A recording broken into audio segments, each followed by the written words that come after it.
Olá! No programa de hoje vamos conferir uma entrevista com o cantor pernambucano Kiko Klaus. E ainda vamos conhecer a história dos brasileiros que lutaram na Segunda Guerra Mundial. Não saia daí, o Câmara Aberta começa agora.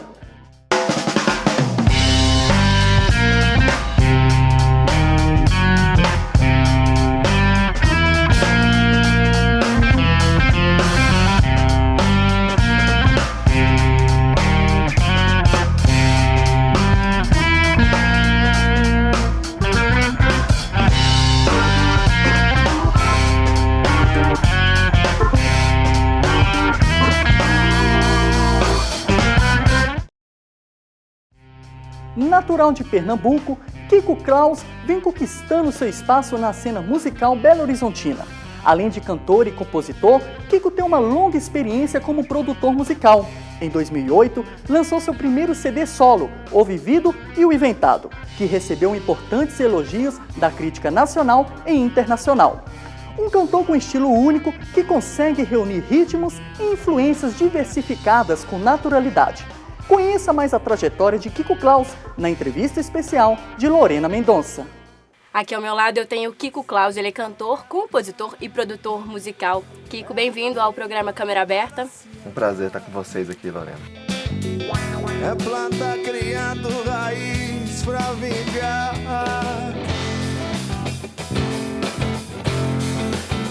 Volto pra mesma casa. Toco vida guardada. Vivo sem que acabe, eu comece eu. Uma pergunta, já que a gente já começa, você é de Pernambuco e veio para Belo Horizonte. Por que Belo Horizonte? É uma história de amor, na verdade, pela cidade, por Minas Gerais e por minha esposa, que na época era meu namorado. Ela veio para cá contratada pelo grupo de dança Primeiro Ato, ela é bailarina de dança contemporânea e professora de dança também. E eu comecei a vir muito a Belo Horizonte, eu era sócio de um estúdio, uma produtora de áudio em Recife também, chamada Fábrica, que ainda hoje é um grande estúdio de lá. Mas comecei a vir muito para Belo Horizonte e aqui também, nessa época eu produzia muitas coisas em Recife, produzia um disco na Naná Vasconcelos, Lenine, Nação Zumbi, Arthur Lindsay, um monte de gente. E aí comecei a vir muito para Belo Horizonte. Como eu tinha feito esses trabalhos, né, que me abriram várias portas, aí aqui também começou a acontecer muita coisa interessante para mim. Começaram a rolar muitos convites importantes para eu fazer trabalhos por aqui. E como a Andréa, minha parceira, estava aqui, e eu já estava vindo muito para cá, em Recife, eu era sócio desse estúdio já faziam 4 anos. E cada vez mais envolvido com a parte da gestão da empresa, a parte empresarial. E eu, artista que sou, estava ficando um pouco frustrado porque eu estava me distanciando um pouco do fazer artístico, do estudo da música, da evolução musical, da produção mesmo artística, e cada vez mais me direcionando para a administração da empresa, daquela empresa, né?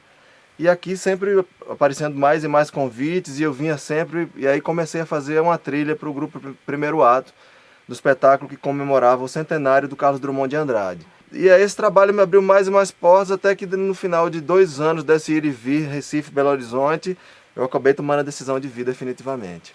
Gostaria que você falasse um pouco agora da sua trajetória, você tem 2 discos, né, e agora um recente DVD, né? Verdade.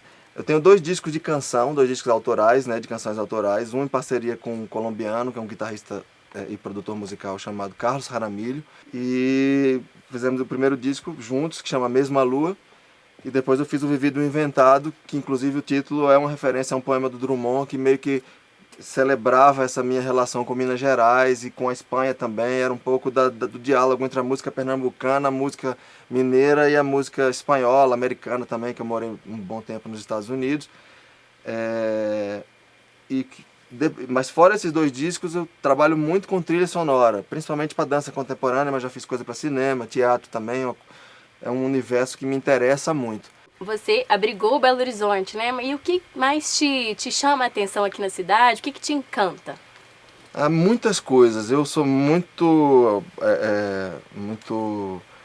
atraído e muito influenciado pela natureza. Então, as cachoeiras, as montanhas, o interior de Minas todo me atrai muito, me energiza muito. Mas o que mais me atrai, na verdade, são as pessoas, os mineiros, essa forma de se relacionar. E no meu lado, no meu caminho, né, que é a música, a cena mineira hoje é, sem dúvida, a mais plural do Brasil. Claro que eu tenho a minha linguagem, mas a minha linguagem ela se dá justamente dessa composição de diferentes linguagens, dessa absorção, dessa fruição de coisas diferentes. Minas hoje é muito plural em termos de linguagem e de criação musical. Então isso me atrai muito, me enriquece e me faz ter certeza de que eu estou no lugar certo. Ok, pra gente finalizar então, pode dar uma palhinha pra gente aí, pode escolher qual música você vai tocar. Eu vou tocar uma música que chama-se A Hora, e ela fala um pouquinho, na verdade ela nem fala, ela é um pouco essa fusão de Minas Gerais, Pernambuco e Espanha. Um maracatu flamenquilho. É hora de soprar a vela, no bolo enfiar o dedo. É hora de pintar a tela, soprar a tinta e pôr fogo. É hora de perder o medo.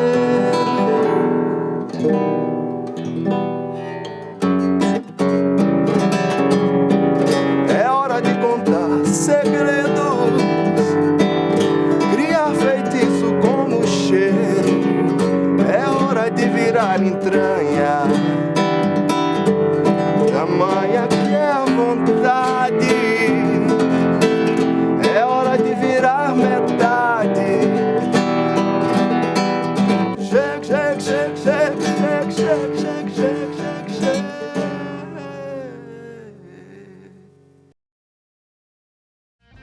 Apoiando os Estados Unidos e os países aliados contra a Alemanha nazista e as forças do eixo, há 70 anos o Brasil entrava na Segunda Guerra Mundial. Cerca de 25 mil militares deixaram suas famílias para ingressar na Força Expedicionária Brasileira, que foi enviada à Europa. Parte dessa história está preservada em um museu aqui em BH e, é claro, na mente dos ex-combatentes. Ein Volk sein und ihr, meine Jugend, soll dieses Volk nun werden.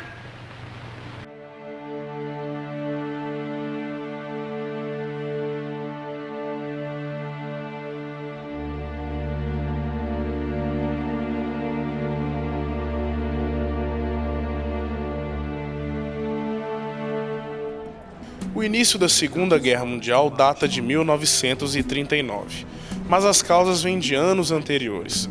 A ascensão do nazifascismo na Alemanha e na Itália, as penalidades extremas do Tratado de Versalhes aplicadas aos derrotados na Primeira Grande Guerra, e a política expansionista dos países membros do eixo. São alguns fatores que colaboraram para uma das mais sangrentas guerras que a humanidade já presenciou.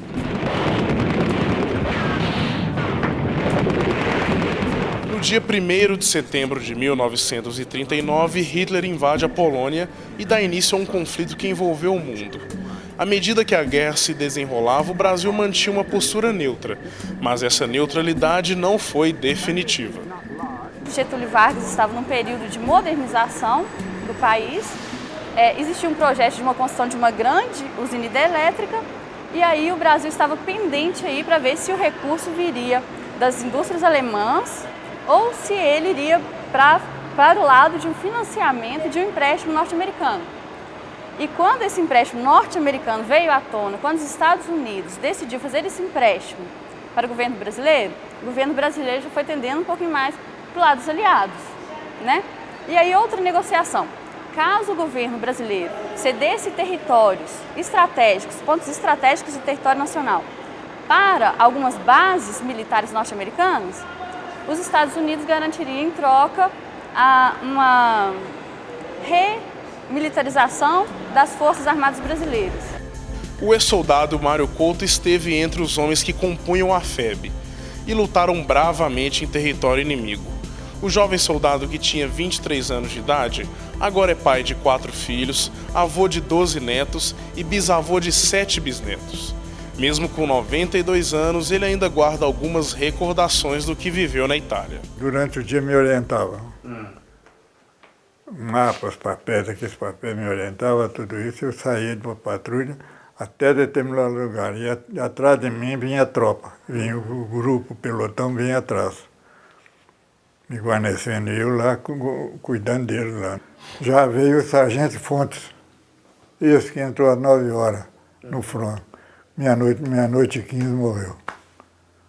Quando eu chego, ele estava sentado, deitado. Quando eu notei, eu falei, pedi a ele, pus o braço dele assim. Quando eu fiz assim, levantei, uma perna caiu, a outra ficou de pendurada. Não ficar pendurado, ele só tombou assim e falou, mamãe, e morreu. A perna caiu, a outra ficou de pendurada. Mesmo que o tempo tente apagar da memória a bela história construída por brasileiros na Segunda Guerra Mundial, este museu assumiu o papel de resgatar e deixar para a próxima geração que cerca de 25 mil soldados foram para a Europa e ajudaram os aliados a vencer a guerra. A existência desse museu aqui em Belo Horizonte, como em de outras capitais do Brasil, é de importância fundamental para a manutenção dessa história. Uma história que até então ela é mal contada e mal divulgada. As mulheres também trabalharam no conflito. Eu fui como enfermeira da Força Expedicionária Brasileira, Serviço de Saúde da Força Expedicionária Brasileira. Não é só eu, não, 73 mulheres brasileiras. Eu senti que eu era uma mulher fútil, sem perspectiva de vida, sem experiência. Eu voltei com os pés no chão, voltei com muita experiência de vida. Na guerra surgem heróis e vilões, mas dessa vez um mineiro que esteve no conflito vai se tornar santo. Frei Orlando se tornou um dos patronos do Exército Brasileiro e está em processo de beatificação. Frei Orlando faleceu acidentalmente, porque Diano foi tirar o gelo na roda do jipe, escapou uma bala e foi direto no coração dele. E agora, em 2009, o Exército pediu a beatificação dele. Então, ele agora é o patrono do Exército e vai ser santo. Nós vamos ter um santo mineiro. Em meio a bombas, sangue e muito sofrimento, houve espaço para bons sentimentos. As amizades são as melhores recordações para os ex-combatentes da FEB. A amizade e os companheiros. A gente é muito unido. Ela ainda é. Amizade, eu tenho saudade, eu choro muito. Porque é uma coisa muito boa.